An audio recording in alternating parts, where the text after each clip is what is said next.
पंजाबी अदब के अजीम सूफी शायर और किस्सा हीर के खालिक हजरत पीर सैयद वारिस शाह रहमतुल्लाह का शुमार बरसगीर के अजीम सूफी बुजुर्गों में होता है। आपकी तसनीफ हीर पूरी दुनिया में शोहरत रखती है और आपका उर्स मुबारक 23, 24 और 25 सितंबर को सरकारी सतह पर मनाया जाता है। हजरत पीर सैयद वारिस शाह शोपरा के तरीकी कस्बा जंडियाला शेर खां में पैदा हुए। आपके वालिद ग्रामी का नाम गुल शेर शाह था। आपने इब्तदाई तलीम जंडियाला शेर खां की मस्जिद से हासिल की, जिसके आसार आज भी मौजूद हैं।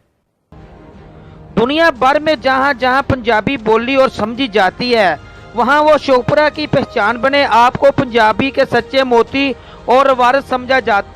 कैमरा टीम के साथ राणा मोहम्मद अदरीस, तहकीक न्यूज़, फारुखाबाद।